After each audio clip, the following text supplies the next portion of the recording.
actually, as human beings, or the living beings, okay. And Krishna, of course, maybe maybe had his relationship to Mother Earth also, but then we think Mother Earth. But Mother Earth is also a living entity, or she has also her personality, and sometimes she manifests as a cow. In different ways also, but there's at least 4 times in the Bhagavatam mentioned how Mother Earth comes in the form of a cow. So the goddess of earth manifests as a cow to ask for help in various ways.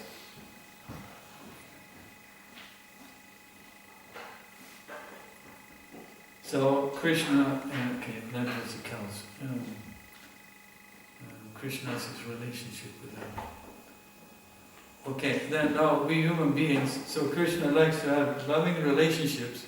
So then we say, as far as human beings, okay, my cow is nice, but maybe, and for some the cows or the animals are more dear to them than the humans, because the nature of the modern time is that many times these animals are more reliable and more affectionate than the humans. So my father was like that. He said, well, the animals, I know where I have them, I know where I have them. So he was an animal friend. The humans, you can't really know, you can't really trust them. So that's sad. But actually, the deeper loving relationships then is usually between human beings, man and woman, or father and son, or children, or like that. That's where the most exchange, the most loving exchange takes place. So that way, there's a similarity, because there's a difference also between man and woman. Man is in one way, woman in a different way, but somehow Krishna made it in this way that they become attracted to each other, they're attractive to each other, sometimes at least. So Krishna is, he enjoys having his loving exchanges with his devotees, with the living entities, who is his part and parcel, and actually, in one sense, not different from him, but at the same time, it's a difference there. Maybe we could say, man and woman are different, but at the same time, we're human beings, and with 2 eyes and nose and ears and legs and arms. But still, there's some small difference which makes a change, whatever, more interesting in a way. So we can say also for Krishna, in one sense, he is enjoying the loving relationship with the living entities that is not different from him, but at the same time, there's a certain difference. We are small and he is big. We are dependent and he's independent. He's a giver of shelter. He's a giver of shelter and we are the taker of shelter.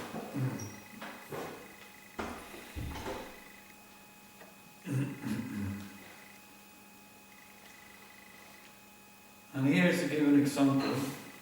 Okay, so Krishna enjoys the loving exchanges, and there's always, we have all this knowledge in the Bhagavad Gita, where we can say, Patram puspam palamtoyam yomi bhakti prayashati tadaham bhakti paritamasnami prayatatmanamha. And Krishna said, well, that maybe gives essential information. If you offer me with love and devotion, a leaf, a flower, fruit, or water, I will accept it, Krishna says. For example, he says, Man mana balaman bhakto, majadi mam namaskuru, or mam namaskuru satya pratidhyana priyasadame. That's we can say that's in a way also as a concluding words of the Bhagavad Gita, where Krishna says, just simply be my devotee.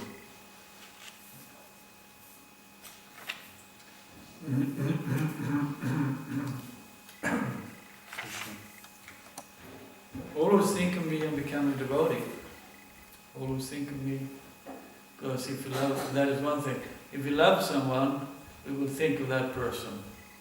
The problem is we are not, at least not a fully developed love of Krishna, and that's why we have a hard time thinking of Krishna.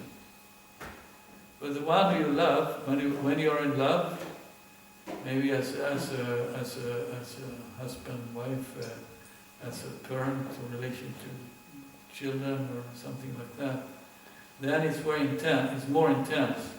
It's, of course, I don't know, Shivananda, can you forget your children? No, that's not easy.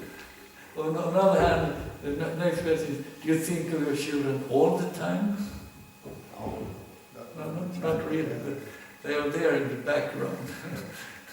the background music, the background, it doesn't need much, and your memory of them will be revoked, so to say. So sometimes I think that, in one way also we maybe have love for Krishna. It may or may not be that he's always in the forefront of the mind. Of course, the serious, strong devotees will endeavor to always think of Krishna and always be fully absorbed in thoughts of Krishna.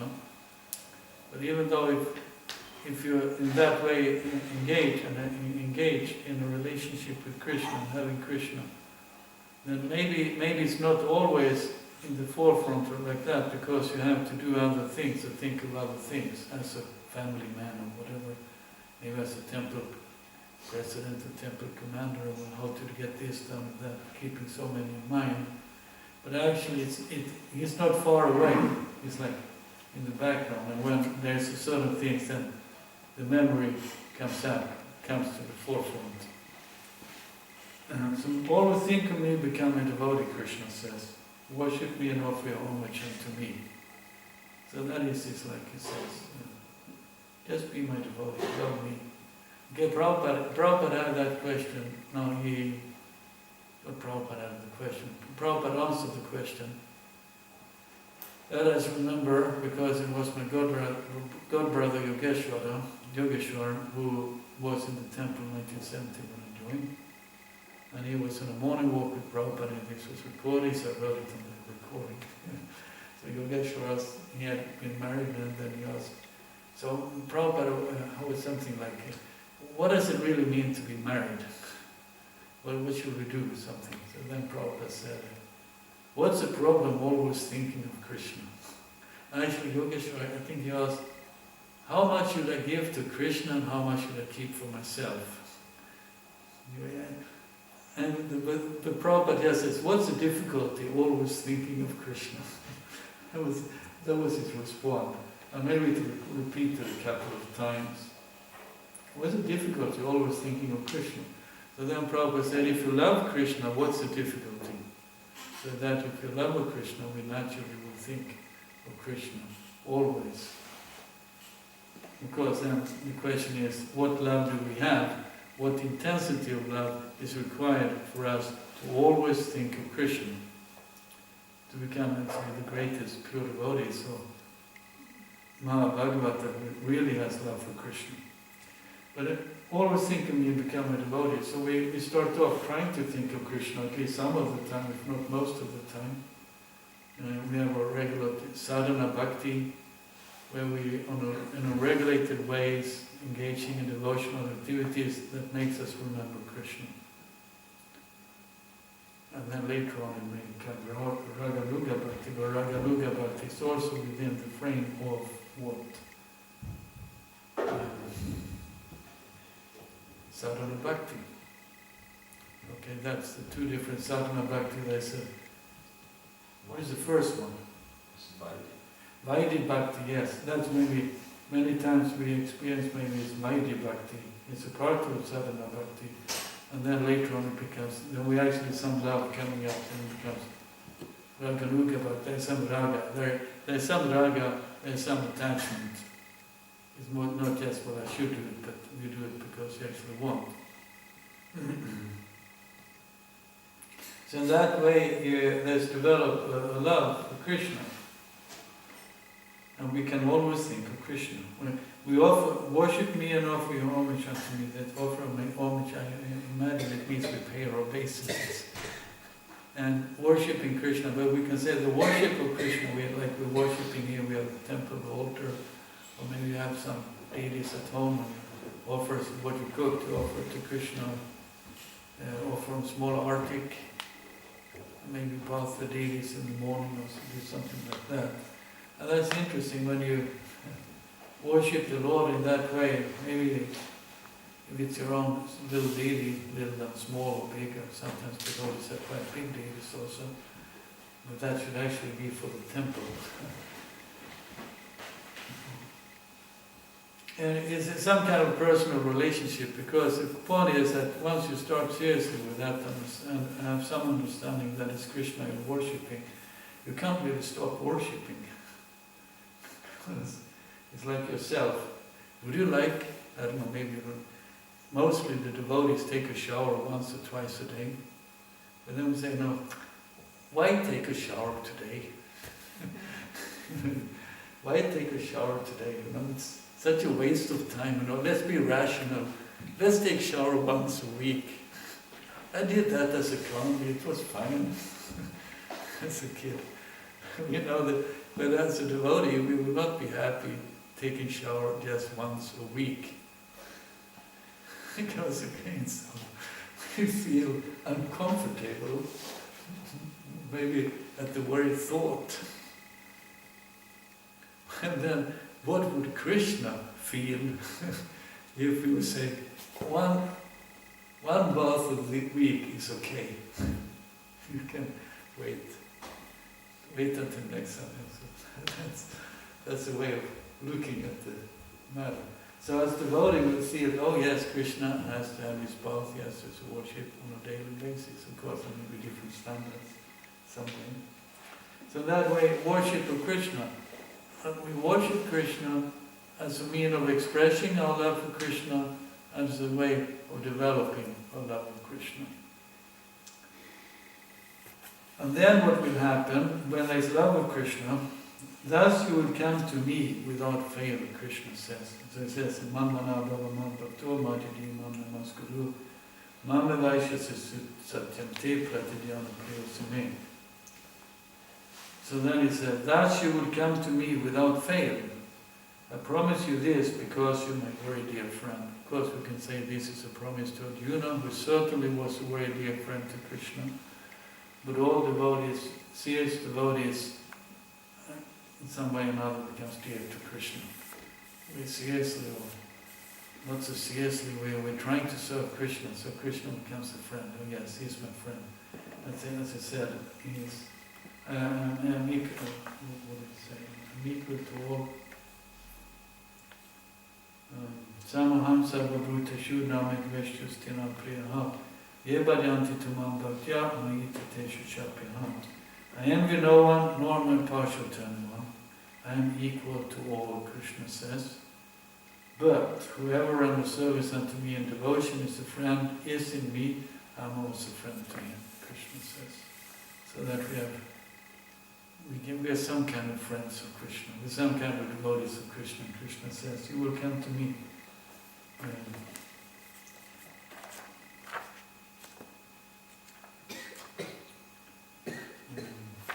Yes. You will come to me without fail. That's also a nice statement. Without fail. I promise you this because I'm a very dear friend. So, let's be friends of Krishna. Hare Krishna. Surrender to Krishna. Serve Krishna. But I warn you. I give a warning here. If Krishna's friendship is not cheap. A little bit like you think, well, how was it to be with Prabhupada? Well, it was demanding, you could say. To be with Prabhupada means surrender. So in the same way, to be with Krishna means surrender. So you're my friend, okay, let's go here. There's some work to be done. There's some service to be done. There's some lila to be unfolded. In the case of Arjuna, he says, you fight the battle. Or you accept the challenges. So to be a friend of Krishna means also to be willing to accept the challenges the challenge of being a friend of Krishna, the challenges that Krishna may be put. He confidentially puts this challenge in your hands to take care of, because your friend, he trusts you. He trusts that we will respond to the call of service and surrender, or serving him and serving his mission. Okay, so that way, if you're not willing to accept, then I say, okay, what kind of friend are you? I'm a friend when it's easy, but not when it's difficult. So then what kind of friendship is that? So then we befriend also when the friend asks for maybe a little bit more than usually, or needs a little bit more. When Krishna needs a little bit more input from us directly. Okay, Hare Krishna. So maybe you have some question or comment. Yes? I was just thinking about this point with the giving shelter, like you said that Krishna is the one who gives shelter, and the living entity is the one who takes shelter from Krishna. But when the devotees have become more adopted and desires more with Krishna, then they also start, like spiritual masters and other sincere devotees, they also start to give shelter to other living entities. But then we see also sometimes that in the case of Indra, he became proud. At one point, one time Brihaspati was coming into the assembly, and then he neglected to pay obeisances to his own spiritual master. So,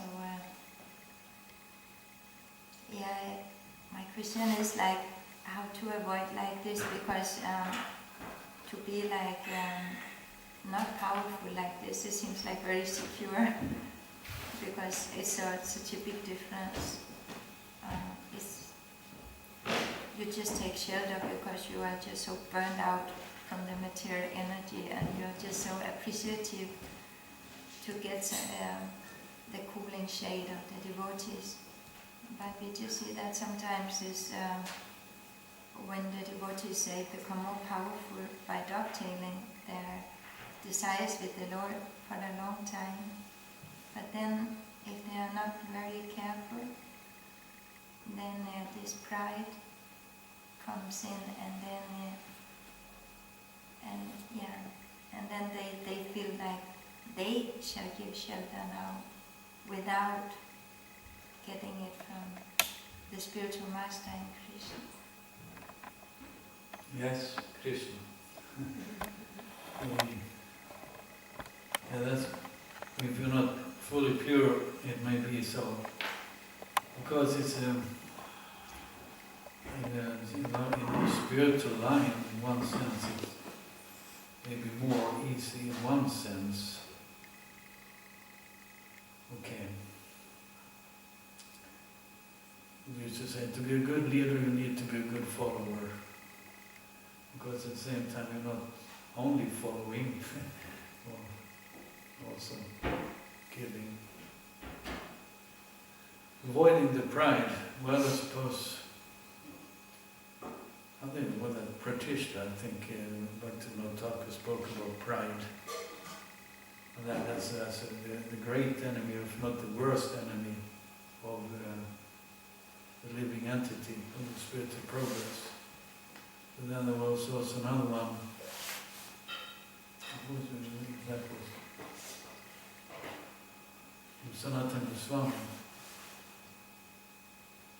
Okay, the stool-like desire for fame. Okay, he spoke about the stool-like desire for fame, on recognition, as a big enemy, from which all other whatever unwanted things come.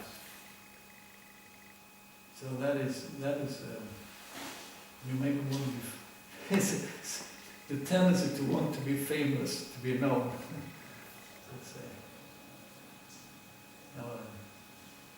Okay, but the great devotees, the greater the devotees are, and then able to give shelter because they are sheltered. Okay. And that to the degree we're sheltered, in one sense we're also safe from that stool-like desire for fame. And that was Prabhupada. Then Prabhupada had this way of treating his close, at least close associates, disciples. You always, okay, now you've done this, okay, now do more.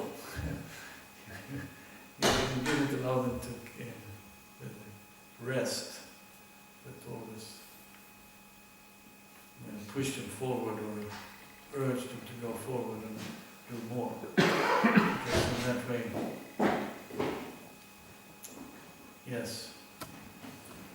How to avoid it? Well, still keep the association with the other devotees and with senior devotees, and because that's maybe the question. When the problem is when if I think I'm the most senior devotees and don't have to listen to anyone else.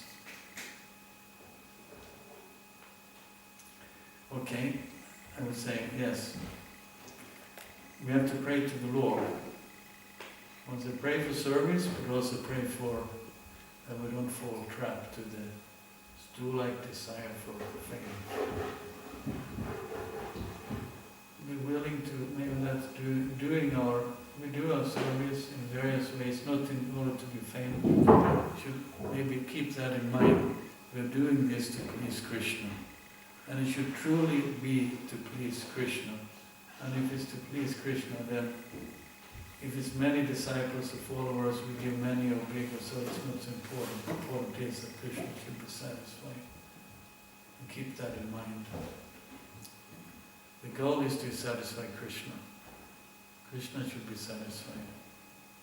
And then we fully, he also, what's it, that was, is the divine energy of mind consisting of the three modes of material nature. It's very difficult to overcome. For those that surrender unto me can easily cross beyond it. So we surrender to Krishna, can easily cross beyond. Also, when we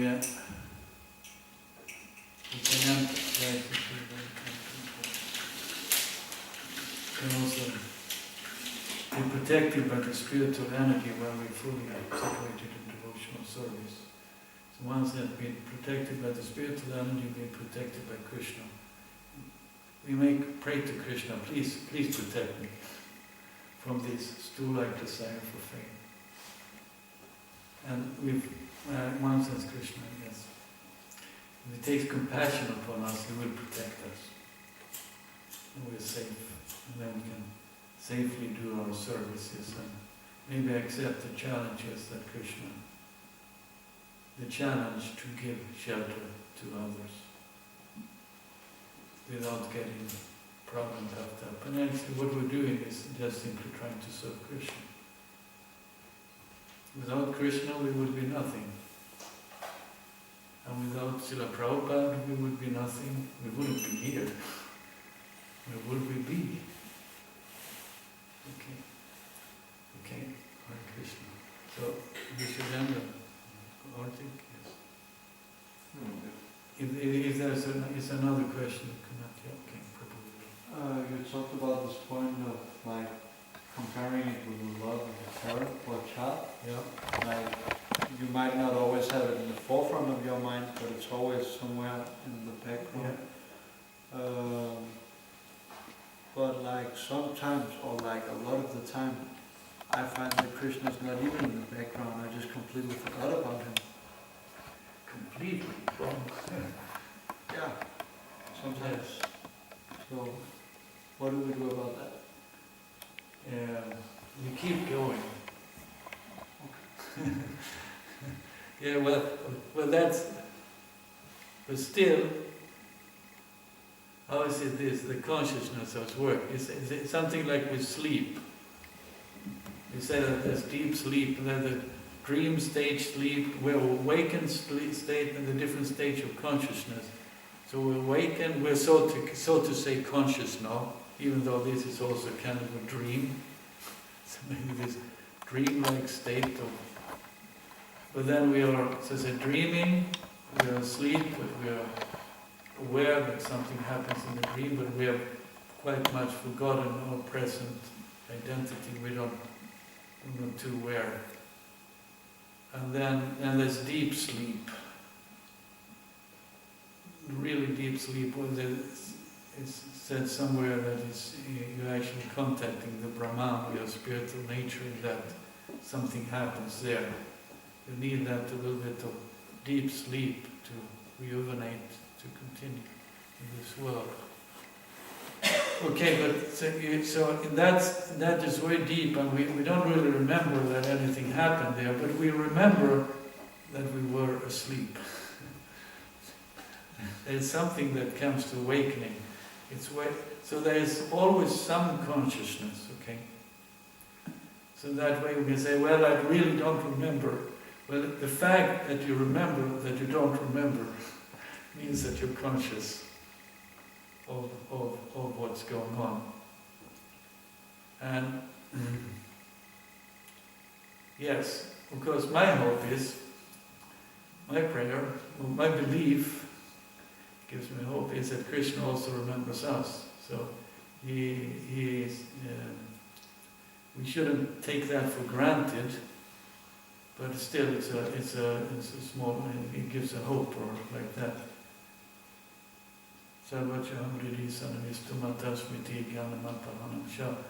Krishna says, I'm in the heart of all living entities, and from me come remembrance, forgetfulness, and knowledge.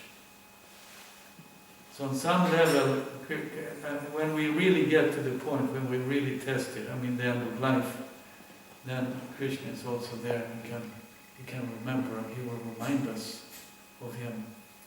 And Krishna can remind himself to us. But the fact that you're aware that you're not aware of Krishna, that is also an awareness of Krishna.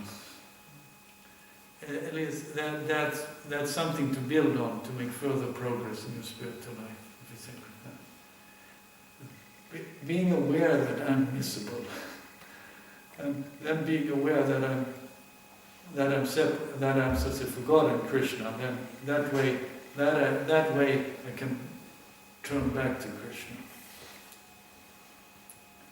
Good. So it's a good beginning. Being aware that you totally forgot. Because again, in that totally forgetfulness, at one point you capture this. It's not that you still, hey, what am I doing here? What am I doing in this dress? What am I doing? Why this mark on the forehead? What barber came in this haircut? And then we just, let's go home to mother now. We don't just walk out through the door like that. Because we remember, why do we wear these clothes? Why do we have this haircut? Why do we have this tilak, etc.? Because Krishna. So in that way we are being reminded. And of course it's not just external that reminds you, there's also something on a deeper level that reminds us of our commitment to Krishna and our relationship to Krishna. Because even if you would not wear the tilak, this hairdress, etc., then you would ask, what am I doing here in this dress? What am I doing here? What am I doing here? So in any case, it's something deeper. You are here, you have got an experience, it will follow you